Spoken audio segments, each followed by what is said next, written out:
Bienvenido a la Ruta del Libro, donde puedes llegar a todos tus libros favoritos.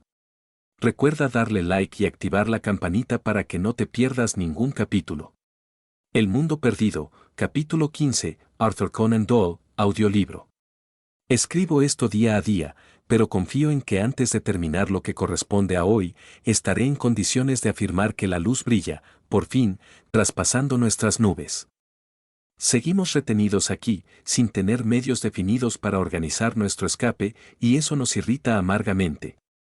No obstante, puedo imaginar fácilmente que puede llegar el día en que nos alegremos de haber quedado retenidos aquí contra nuestra voluntad, para ver algo más de las maravillas de este curioso lugar, y de los seres que lo habitan. La victoria de los indios y la aniquilación de los monoshombres señaló el giro decisivo de nuestra suerte. De allí en adelante, éramos verdaderamente los amos de la meseta, porque los indígenas nos contemplaban con una mezcla de temor y gratitud, ya que por medio de nuestros extraños poderes los habíamos ayudado a destruir a sus enemigos hereditarios. Quizás se habrían alegrado, por su propio bien, de ver marcharse a unas gentes tan formidables e incomprensibles, pero por su parte no había surgido ninguna sugestión sobre el camino que deberíamos seguir para alcanzar las llanuras de abajo. Hasta donde pudimos interpretar sus señales, hubo un túnel por el cual era posible alcanzar el lugar y cuya salida inferior habíamos visto desde abajo. Por allí, sin duda, tanto los monos hombres como los indios habían alcanzado la cima en épocas diferentes, y Mapplewhite y su compañero también debieron utilizar el mismo camino. Pero el año anterior, sin embargo, había sobrevenido un terrible terremoto, desplomándose la parte superior del túnel hasta desaparecer por completo. Ahora, los indios solo movían la cabeza y se encogían de hombros cuando nosotros tratábamos de explicarles por señas nuestro deseo de descender. Esto puede significar que no pueden ayudarnos, pero también que no quieren hacerlo. Al final de la victoriosa campaña, los supervivientes de la tribu de los monos fueron conducidos a través de la meseta, sus gemidos eran horribles, e instalados cerca de las cuevas de los indios, donde serían, de allí en adelante, una raza servil vigilada por sus amos. Fue una versión ruda, tosca y primitiva del éxodo de los judíos en Babilonia o de los israelitas en Egipto. Por la noche podíamos escuchar entre los árboles su aullido prolongado y desgarrador, como si algún primitivo Ezequiel se lamentase por la grandeza caída y recordara las pasadas glorias de la ciudad de los monos. Desde entonces solo fueron acopladores de leña y transportadores de agua. Volvimos con nuestros aliados cruzando la meseta 2 días después de la batalla e instalamos nuestro campamento a los pies de sus riscos.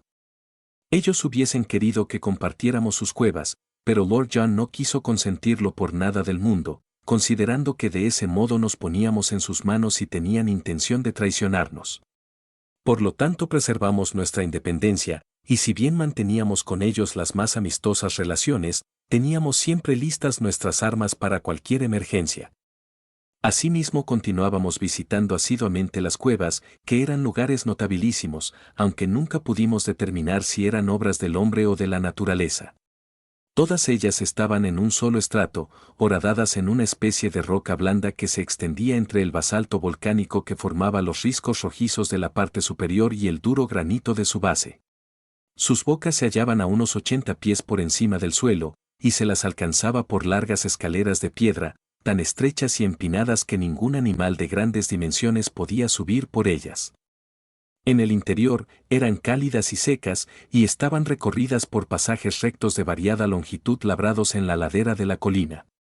Tenían paredes lisas y grises, decoradas con muchas pinturas excelentes hechas con palos carbonizados y que representaban a diversos animales de la meseta. Si todas las cosas vivientes fueran barridas de la comarca, el futuro explorador hallaría en estas paredes una amplia evidencia de la extraña fauna, dinosaurios, iguanodontes y peces lagartos, que habían poblado la tierra en tiempos tan recientes. Desde que supimos que los enormes iguanodontes eran conducidos por sus propietarios como si fuesen rebaños domesticados y que eran sencillamente unos depósitos ambulantes de carne, habíamos supuesto que el hombre, incluso con sus armas primitivas, había establecido su superioridad en la meseta. Pronto íbamos a descubrir que no era así y que aún se hallaba allí por mera tolerancia. Al tercer día de haber instalado nuestro campamento cerca de las cuevas de los indios ocurrió la tragedia. Aquel día Challenger y Summerlee habían salido juntos en dirección al lago, donde algunos de los indígenas, bajo su dirección, estaban dedicados a arponear ejemplares de los grandes lagartos. Lord John y yo habíamos permanecido en nuestro campamento, en tanto una cantidad de indios esparcidos por la herbosa cuesta que se extendía frente a las cuevas se dedicaban a diversos menesteres. De improviso se oyó un agudo grito de alarma, con la palabra «Estoa» resonando en un centenar de voces. Hombres, mujeres y niños corrieron desde todos lados buscando refugio, trepando como hormigas por las escaleras y entrando en las cuevas en loca estampida. Mirando hacia arriba vimos que agitaban los brazos desde las rocas y nos hacían señas para que nos reuniésemos con ellos en su refugio. Ambos habíamos empuñado nuestros rifles de repetición y salimos corriendo para ver qué clase de peligro podía ser. Súbitamente irrumpió del cinturón de árboles cercano un grupo de 15 o 20 indios que corría para salvar la vida. Pisándoles los talones, aparecieron dos de aquellos espantables monstruos que habían perturbado nuestro campamento y me habían perseguido durante mi excursión solitaria. Por su forma parecían horribles sapos y se movían en sucesivos saltos, pero sus medidas eran increíblemente voluminosas, mayores que las del elefante más enorme. Nunca los habíamos visto, salvo de noche, y en realidad eran animales nocturnos, excepto cuando eran molestados en sus guaridas, como había sucedido esta vez. Quedamos estupefactos al verlos, porque sus pieles manchadas y verrugosas tenían una iridiscencia curiosa, semejante a la de los peces, y los rayos del sol se reflejaban en ellos con fluorescencias de arco iris en continua variación cuando se movían. De todos modos, poco tiempo tuvimos para observarlos, porque en un instante alcanzaron a los fugitivos y consumaron entre ellos una horrible carnicería. Su método era caer por turno y con todo su peso sobre un indígena tras otro, dejándolos aplastados y despedazados. Los acosados indios lanzaban alaridos de terror, pero aunque corrían todo lo que podían se hallaban indefensos ante la inexorable determinación y la horrible agilidad de aquellos seres monstruosos. Caían uno tras otro, y no quedaría más de media docena de supervivientes cuando mi compañero y yo acudimos en su ayuda. Esta de poco le sirvió, y solo condujo a que nos viéramos envueltos en el mismo peligro. Desde una distancia de un par de centenares de yardas vaciamos nuestros cargadores, disparando una bala tras otra sobre las bestias, pero sin que les hiciera un efecto mayor que si los hubiésemos apedreado con bolitas de papel. Su naturaleza de reptiles era de reacciones lentas, sin que las heridas pareciesen afectarlos, y como sus conexiones vitales no estaban comunicadas con un centro cerebral único sino diseminadas a través de sus médulas espinales, no eran vulnerados por ninguna de las armas modernas. Lo más que pudimos hacer fue contener su avance distrayendo su atención con el relampagueo y el estruendo de nuestros rifles y así dar tiempo a los indígenas y a nosotros mismos para llegar a las escaleras que nos llevaban a la salvación. Pero donde las balas cónicas explosivas del siglo XX no fueron de ninguna utilidad, triunfaron las flechas envenenadas de los indígenas, impregnadas en el jugo del estropantus y maceradas luego en carroña podrida. Estas flechas no eran de mucha utilidad para el cazador que atacaba a las bestias, porque su acción era lenta en aquella circulación apática, y antes de que sus poderes se debilitaran, ya habían alcanzado y derribado a su asaltante. Pero ahora, mientras los dos monstruos nos daban caza al pie mismo de la escalera, una nube de flechas llegó silbando desde todas las aberturas del farallón que nos dominaba.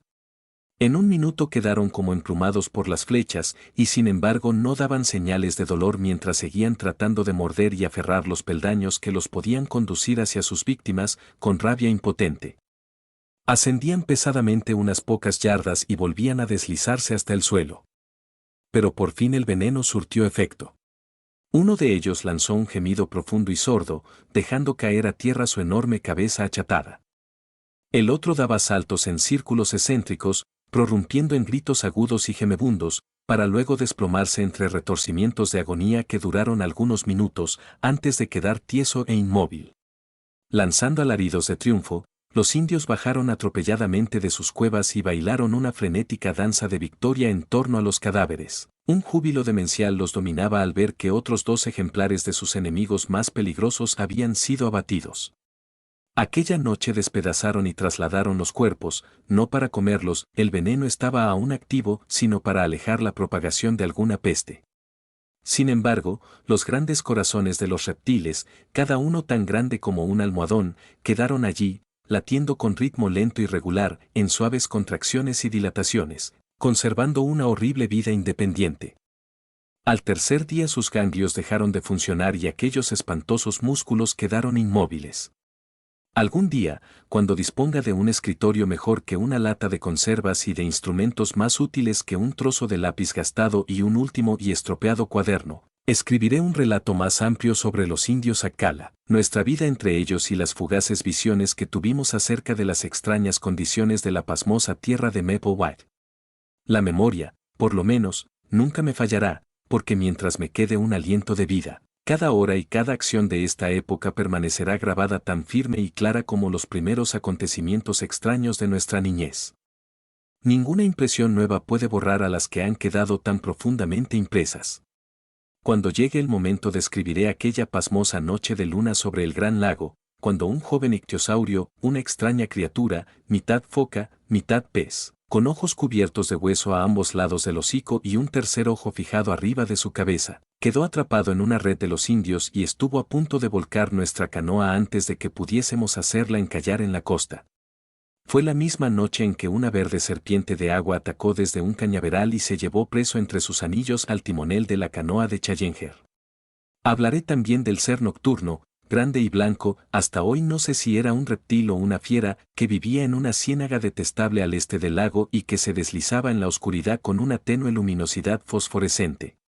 Aquello aterrorizaba de tal manera a los indios que no querían acercarse al lugar y, a pesar de que emprendimos 2 expediciones y lo vimos en ambas, no pudimos abrirnos camino entre los profundos marjales en que vivía. Solo puedo decir que era más grande que una vaca y que exhalaba un extrañísimo olor a almizcle. Me referiré también al enorme pájaro que dio caza a Challenger cierto día, hasta que éste tuvo que buscar el refugio de las rocas. Era un gran pájaro corredor, mucho más alto que un avestruz, con cuello parecido al de un buitre y una cabeza de aspecto cruel, que lo asemejaba a una muerte ambulante. Al trepar Challenger para salvarse, un picotazo de aquel pico curvado y feroz le arrancó el tacón de la bota como si hubiese sido cortado con un cincel. En esta ocasión, al menos, prevalecieron las armas modernas y el corpulento animal, 12 pies de cabeza a las patas, y que se llamaba por Horachus, según nuestro jadeante pero alborozado profesor, cayó ante el rifle de Lord John entre un revuelo de plumas agitadas y pataleos, con 2 implacables ojos amarillos echando fuego en el medio de todo eso. Espero vivir para ver aquel cráneo chato y depravado en su correspondiente nicho entre los trofeos del Albany. Y por fin daré algunas informaciones, sin duda, sobre el toxodón, el gigantesco cochinillo de Indias, de 10 pies de largo y dientes salientes en forma de cincel, al que matamos cuando estaba bebiendo junto al lago, en una mañana gris. De todas estas cosas escribiré algún día con mayor extensión, y entre aquellos días agitados, trataré de esbozar con ternura los intervalos de paz, aquellos atardeceres veraniegos tan bellos, con el profundo cielo azul sobre nuestras cabezas mientras permanecíamos tendidos en buena camaradería entre las altas hierbas del linde del bosque y nos sorprendíamos ante las extrañas aves que pasaban ante nosotros o los rarísimos animales desconocidos que salían reptando de sus madrigueras para observarnos, mientras las ramas de los arbustos se doblaban bajo el peso de frutos deliciosos que pendían sobre nuestras cabezas.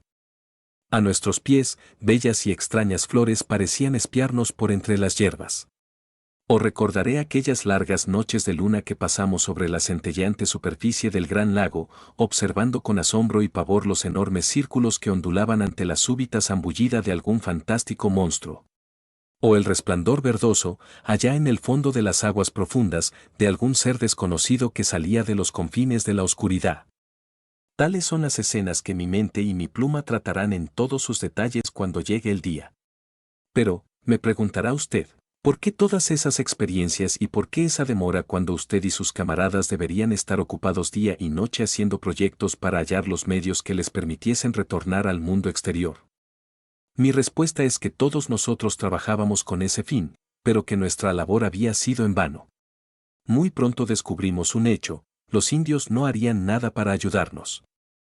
En cualquier otro sentido eran nuestros amigos, casi podríamos decir nuestros esclavos devotos, pero cuando se les sugería que podían ayudarnos a transportar una tablazón que nos sirviera de puente para cruzar el abismo, o cuando deseábamos pedirles tiras de cuero o lianas para tejer cuerdas que nos pudieran servir, chocábamos con un amable pero invencible rechazo.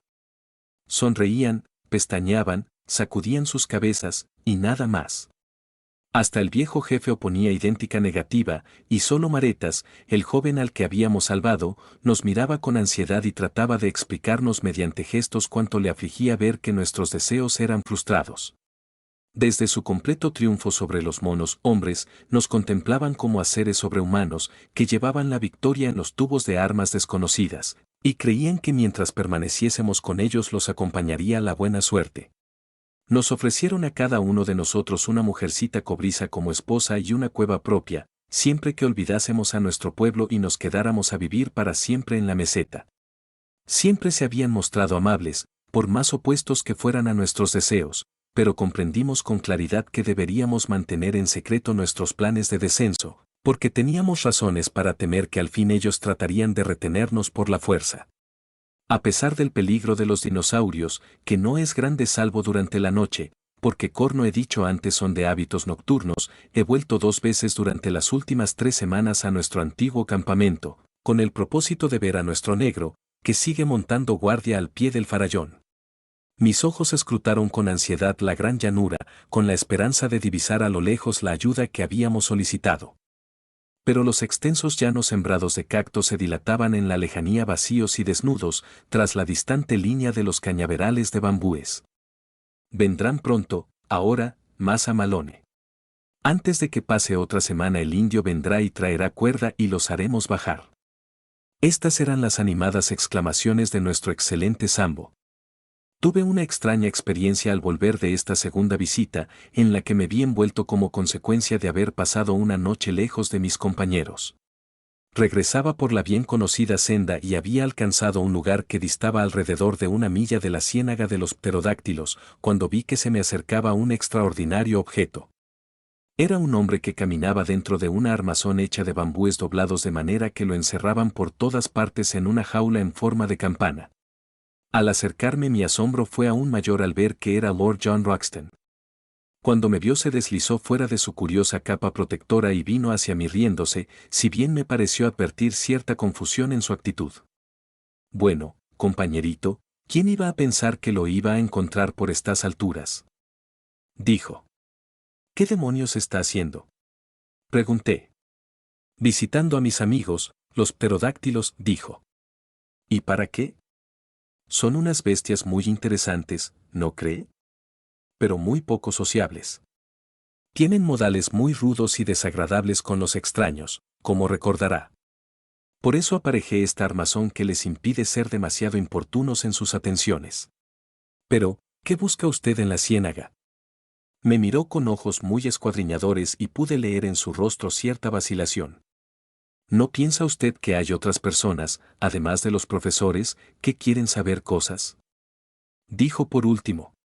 Yo estoy estudiando a estas preciosidades. Esto debe ser suficiente para usted. No quise ofenderle, dije. Recobró su buen humor y se rió. Yo tampoco, compañerito. Voy a capturar un polluelo de estos endemoniados pajarracos para dárselo a Challenger. Ese es uno de mis empeños. No, no quiero que me acompañe. Yo estoy a salvo en esta jaula, pero usted no tiene protección. Hasta luego. Estaré de regreso en el campamento al caer la noche. Se alejó y le vi seguir su paseo por el bosque metido en su extraordinaria jaula. Si la conducta de Lord John era extraña en ese momento, todavía más lo era la de Challenger. Debo señalar que ejercía, al parecer, una extraordinaria fascinación sobre las mujeres indias y por eso iba siempre provisto de una ancha rama de palmera desplegada, con la cual las espantaba como si fueran moscas cuando sus atenciones se volvían demasiado apremiantes. Verlo pasearse como un sultán de ópera cómica, con aquella insignia de autoridad en la mano, sus negras barbas erizadas ante él, las puntas de sus pies apoyándose a cada paso, llevando detrás un cortejo de muchachas indias asombradas, con su atavío sumario de breves taparrabos de tejido de corteza, era uno de los espectáculos más grotescos que llevaré en mi memoria al regresar. En cuanto a su Merle, estaba absorto en la vida de los insectos y los pájaros de la meseta, y dedicaba todo su tiempo, salvo la considerable porción que consagraba a insultar a Challenger porque no nos sacaba de nuestras dificultades, a disecar y montar sus ejemplares. Challenger había tomado la costumbre de marcharse solo todas las mañanas, regresando de tiempo en tiempo con miradas de portentosa solemnidad, como quien carga sobre sus espaldas todo el peso de una gran empresa.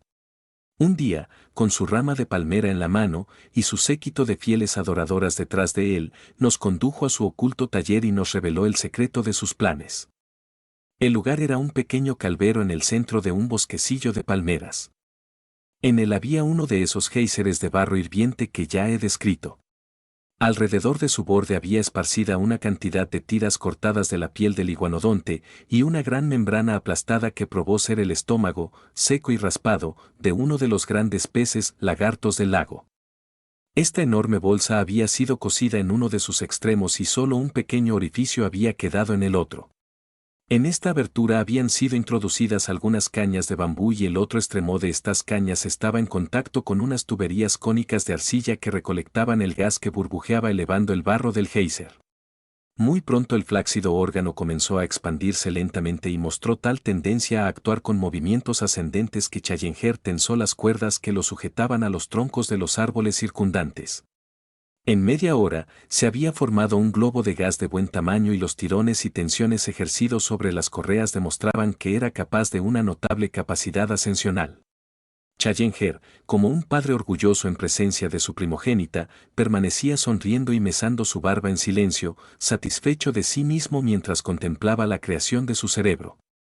Summerlee fue el primero que rompió el silencio. ¿No pretenderá que subamos a esa cosa, verdad, Challenger?, dijo con tono áspero. Pretendo, mi querido Summerlee, hacerle una demostración tal de su potencia, que después de verla usted querrá, estoy seguro, confiarse a él sin ninguna vacilación. Quítese eso de la cabeza ahora mismo, dijo Summerlee con decisión. Por nada del mundo cometería semejante desatino. Lord John, confío en que usted no apoyará semejante locura. Pues yo diría que es algo endemoniadamente ingenioso, dijo nuestro par, y me gustaría ver cómo funciona. Pues entonces lo verá, dijo Challenger.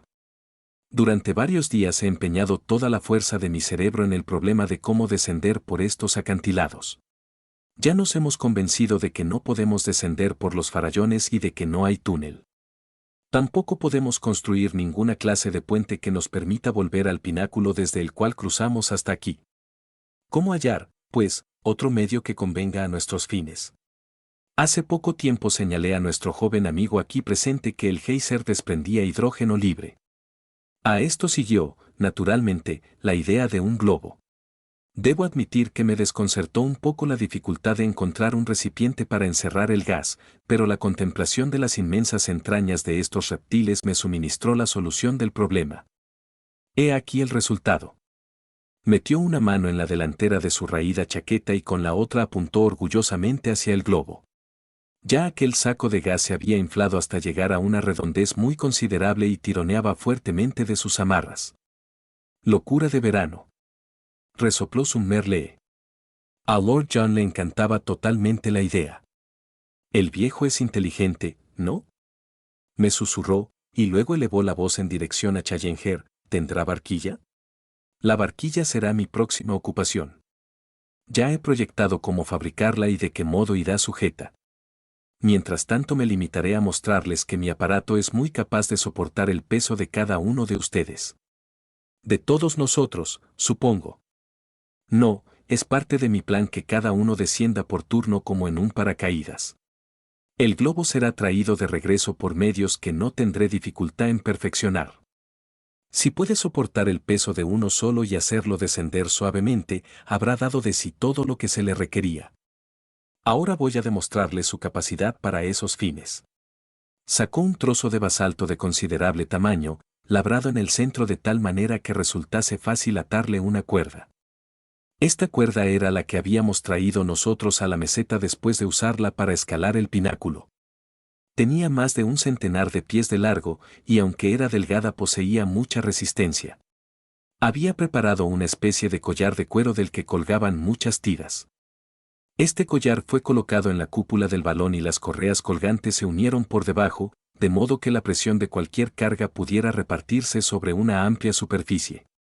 Luego sujetó el trozo de basalto a las correas y dejó que la cuerda colgase de uno de sus extremos. El profesor la envolvió en su brazo dándole 3 vueltas. Ahora, dijo Challenger con una sonrisa de placer anticipado, demostraré el poder de arrastre ascensional de mi globo. Al decir esto, cortó con un cuchillo las varias amarras que lo sujetaban.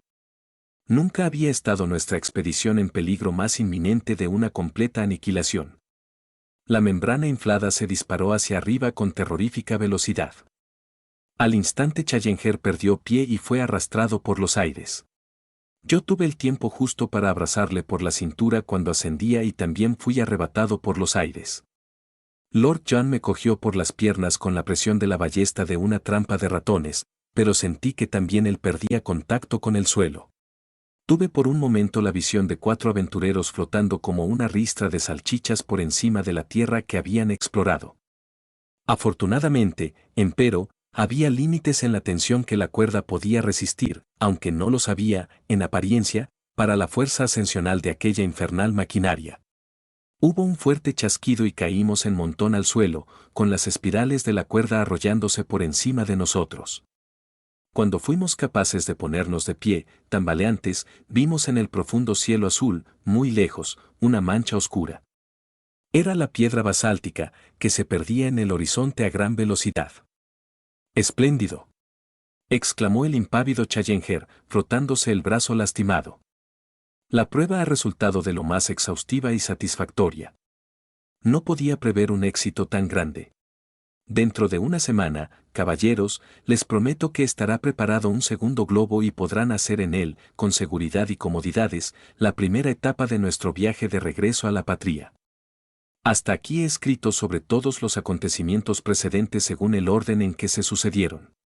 Ahora estoy redondeando mi narración en el campamento primitivo, donde Sambo nos ha esperado tanto tiempo, todas nuestras dificultades y peligros han quedado atrás, como un sueño en la cima de estos vastos acantilados rojizos. Hemos descendido sin daños, pero de la manera más inesperada, y todo va bien. En 6 semanas o 2 meses estaremos en Londres y es posible que esta carta no llegue a destino antes que nosotros mismos. Ya nuestros corazones anhelan y nuestros corazones vuelan hacia la gran ciudad madre que encierra tanto de lo que amamos.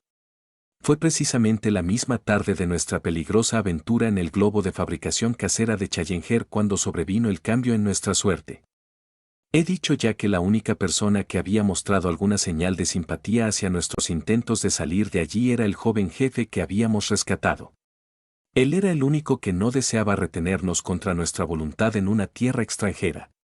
Nos lo había dado a entender claramente a través de su expresivo lenguaje de gestos. Aquella tarde, cuando ya había oscurecido, volvió a nuestro pequeño campamento y me entregó, por alguna razón siempre me había señalado con sus atenciones, quizá porque era el único de edad próxima a la suya, un pequeño rollo de corteza de árbol. Luego, señalando solemnemente hacia la hilera de cuevas que había sobre él, se llevó el dedo a los labios, como signo de que se trataba de un secreto, y se marchó a hurtadillas con su gente. Llevé el pedazo de corteza cerca de la luz de la hoguera y lo examinamos juntos.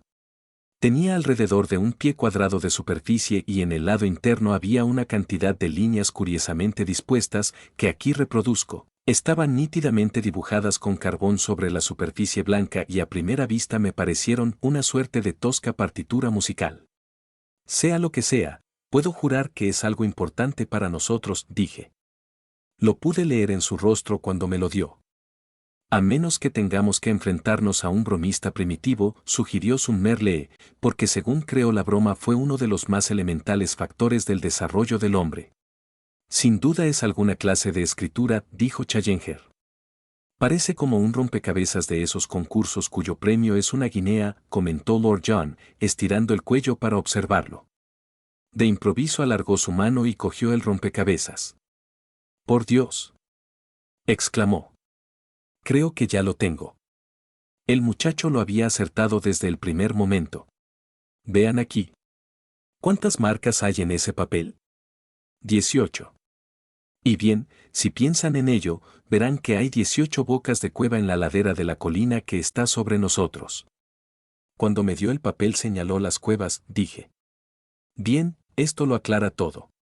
Es un mapa de las cuevas, ¿eh? 18 de ellas en una hilera, algunas cortas, otras profundas, algunas bifurcadas, tal como las hemos visto.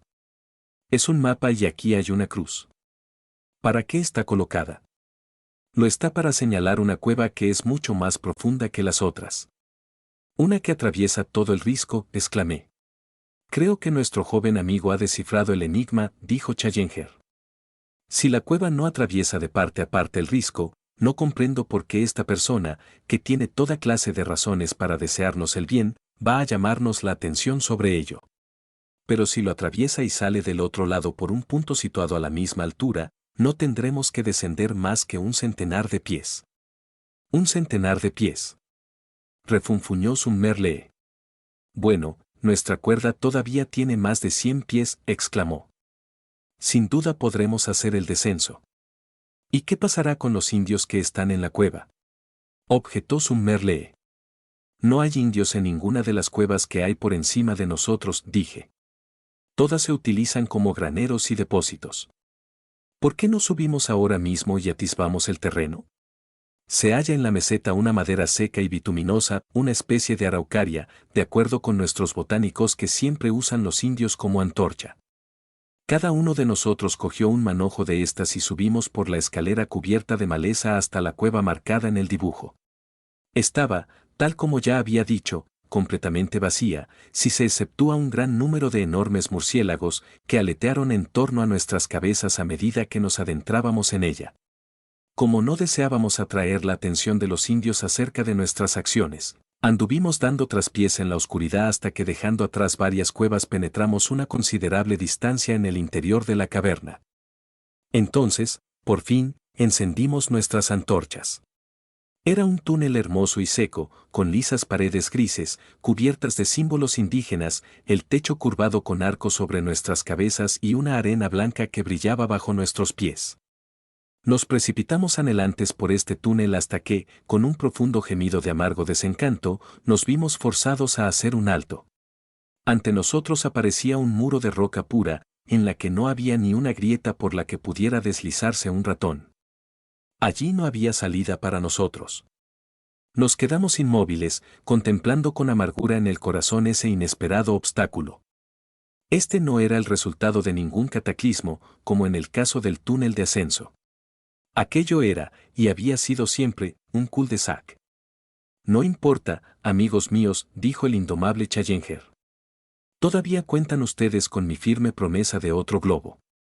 Summerlee lanzó un quejido. ¿No habremos seguido una cueva equivocada? Sugerí. Es inútil, compañerito, dijo Lord John con el dedo apoyado en nuestro mapa. La 17 empezando por la derecha y la segunda desde la izquierda. Esta es la cueva, con toda seguridad. Yo miré la marca que señalaba su dedo y lancé un grito de repentina alegría. Creo que lo tengo. Síganme, síganme. Retrocedía a todo correr por el camino que habíamos seguido, con la antorcha en la mano.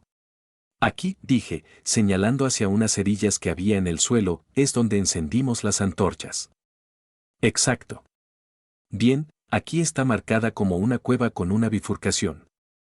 En la oscuridad hemos pasado la bifurcación antes de que las antorchas estuvieran encendidas. Por la derecha, según vamos saliendo, encontraremos el brazo más largo. Así fue, tal como yo había dicho. No habíamos andado 30 yardas cuando apareció en la pared un gran agujero negro. Nos metimos por él y descubrimos que nos hallábamos en un pasillo mucho más amplio. Corrimos por él con impaciencia, hasta perder el aliento, por un espacio de muchos centenares de yardas. Entonces, de pronto, divisamos en medio de la negra oscuridad del arco que se abría ante nosotros un resplandor rojo oscuro. Nos quedamos mirando aquello, atónitos. Un velo de fuego estable y continuo parecía atravesar el túnel y cerrarnos el camino. Nos apresuramos a correr hacia allí. No se oía ruido ni se sentía calor ni se veía el menor movimiento en esa dirección, pero aquella gran cortina luminosa seguía brillando ante nosotros, bañando de luz plateada toda la cueva y convirtiendo la arena en polvo de piedras preciosas, hasta que al acercarnos más reveló que tenía un borde circular. «Por Dios, es la luna», exclamó Lord John. «Hemos salido al otro lado, muchachos, hemos salido al otro lado». Era en verdad la luna llena, que brillaba fuertemente detrás de la abertura que se formaba en el acantilado. Era una hendidura pequeña, no mayor que una ventana, pero suficiente para todos nuestros propósitos. Cuando alargamos el cuello por ella pudimos observar que el descenso no era muy difícil y que el nivel del suelo no estaba a mucha distancia por debajo de nosotros. No era de sorprender que desde abajo no hubiéramos podido distinguir el lugar, porque los riscos sobresalían curvados sobre él desde lo alto y una ascensión al sitio parecía tan imposible que desalentaba cualquier inspección más minuciosa. Nos satisfizo observar que con ayuda de nuestra cuerda podríamos llegar hasta abajo sin dificultades, luego regresamos gozosos a nuestro campamento para hacer nuestros preparativos. La salida sería la noche siguiente. Teníamos que hacerlo todo con rapidez y secreto, porque los indios eran capaces de impedir nuestra partida aún en este último momento. Dejaríamos allí nuestros pertrechos, con excepción de rifles y cartuchos. Pero Challenger tenía algunos objetos pesados que deseaba ardientemente llevarse con él y un bulto en particular, al cual no quiero referirme, que nos dio más trabajo que ningún otro. El día pasó con lentitud, pero al caer la noche estábamos preparados para la partida. Con gran trabajo subimos nuestras cosas por las escaleras.